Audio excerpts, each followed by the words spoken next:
ब्रज पट्टी जो है हाँ। इस तरफ की, इधर जो है गुजर और दलित हाँ। अच्छी खासी आबादी में है।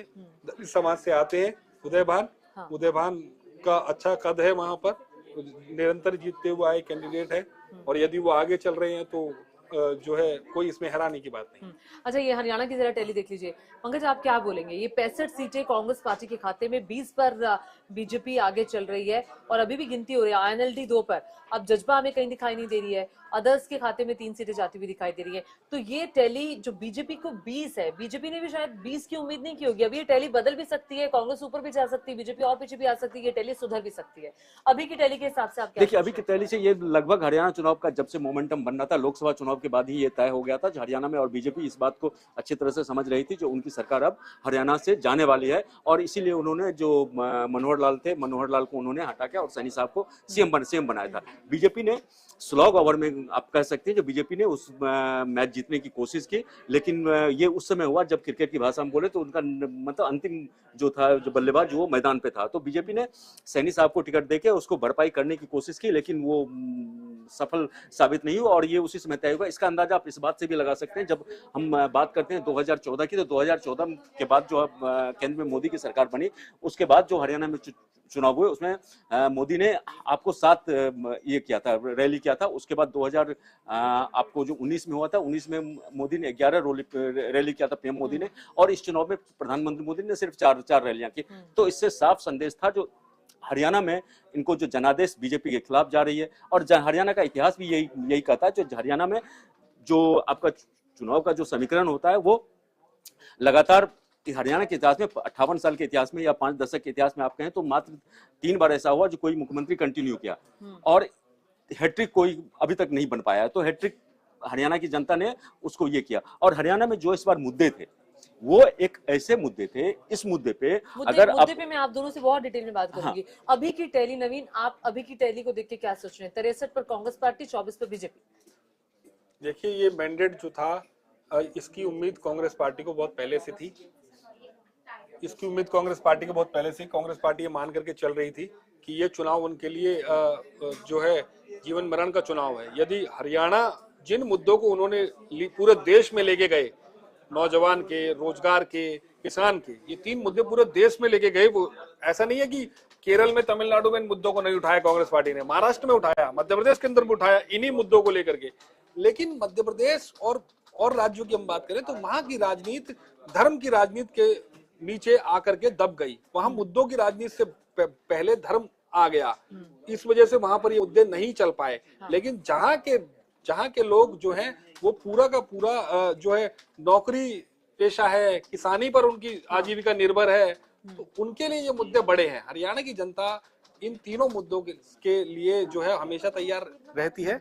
ये 3 मुद्दे उनके उन्होंने कहा वेतन दे सकते हैं, वेतन दे सकते हैं, लेकिन मुझे ये मुमकिन होता, मैं सर से इसलिए डिफर कर रहा हूँ, जो मुझे ये मुमकिन होता नहीं दिख रहा है। उनकी उसमें आ जाएगी 77 साल के भूपेंद्र सिंह हुड्डा, लेकिन भूपेंद्र सिंह हुड्डा के आप जितने भी बयान है, उसे देखिए, जो मैं अभी बूढ़ा नहीं हुआ हूँ, ठीक है, और इसका मैं आपके राजनीतिक विश्लेषण में इसका मैं समझाता हूँ क्यों मैं ये बोल रहा हूँ, जो मैं सर से क्यों डिफर कर रहा हूँ। मेरा ये रीजन है, जो देखिए दावेदार कौन अभी है, कुमारी सैलजा, रणदीप सिंह सुरजेवाला और दीपेंद्र हुड्डा, यही 3 ना। अगर भूपेंद्र सिंह हुड्डा जाते हैं तो अभी हरियाणा की राजनीति में ये 3 लीड करेंगे, जो प्रमुख चेहरे हैं वहां।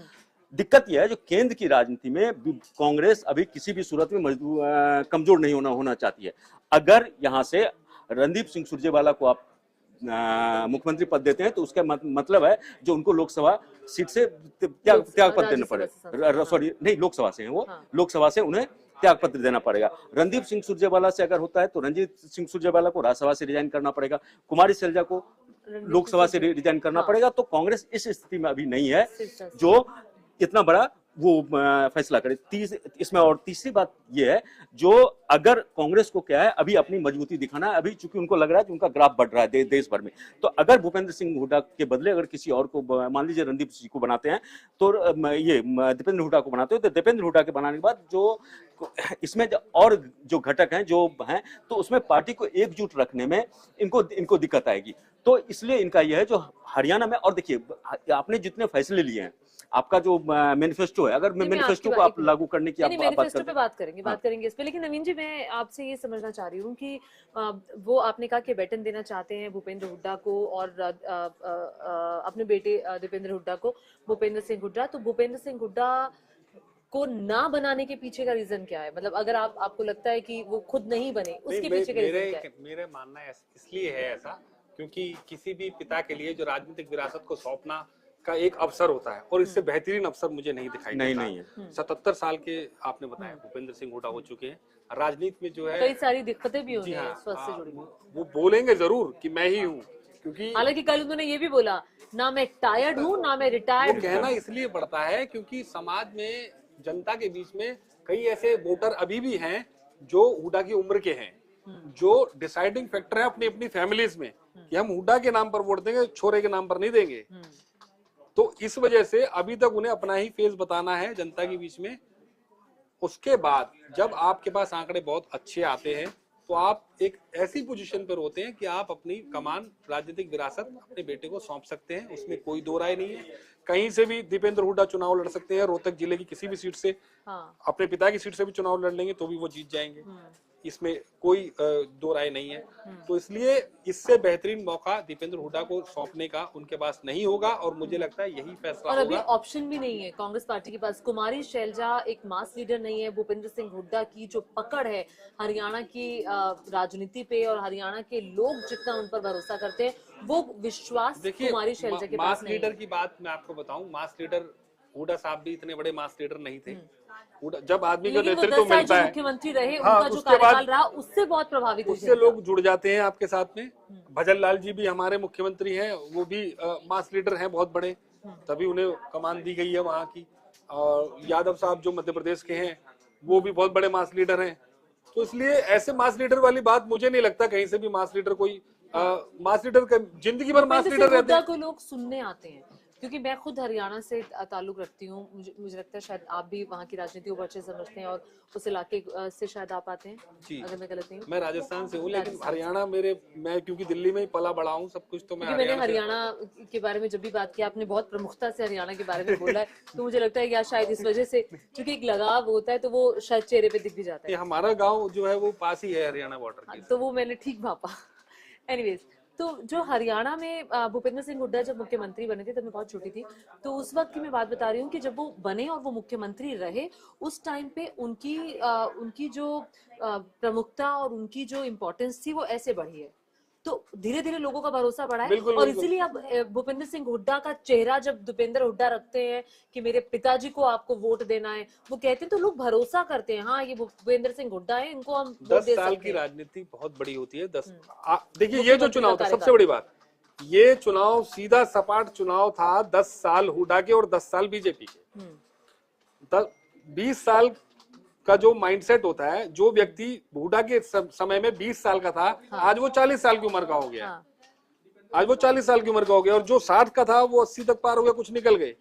तो वो फेज लोगों ने देखा, एक बड़ी आबादी उस फेज की है जिन्होंने दोनों को कंपेयर किया है। पहलवानों के लिए कितना किया, किसानों के लिए कितना किया, सरकारी नौकरी कितनी दी, रिटायरमेंट के बाद पेंशन की क्या स्कीमें लगाई गई, हेल्थ की क्या स्कीमें लगाई गई, रोडवेज के लिए क्या काम हुआ, बिजली विभाग में क्या काम हुआ, ये सारी चीजें, सिंचाई के लिए कितनी सहूलियत दी गई, बिजली खेतों में कितनी देर के लिए दी गई, इन सब का कंपेरिजन हुआ है। केवल जुबानी जमा खर्च से काम नहीं चलेगा। हरियाणा में इस बार के चुनाव जुबानी जमा खर्च के नहीं थे। भारत माता की जय, श्री राम का मंदिर बना दिया, ये सब बातों से ये सब नहीं होता है। वहाँ नहीं चला इस बार। आप भी कुछ कहना देखिए, चाहें? मैं ये बोलूंगा, जो ये उत्तर प्रदेश या दूसरी हरियाणा में, हालांकि देखिए, हरियाणा में मैं इनकी बातों में एक और बात ऐड कर दूं। योगी आदित्यनाथ गए थे, उन्होंने कई तरह के बयान दिए, वो बयान नहीं मैं चले। उसी पे आ रहा हूँ। सबसे बड़ी बात, हरियाणा जो है वो कृष्ण जहाँ पर गीता का उपदेश दिया कि कर्म कर, फल की इच्छा मत कर, जो कर्म है उसके दम पर ही फल मिलेगा।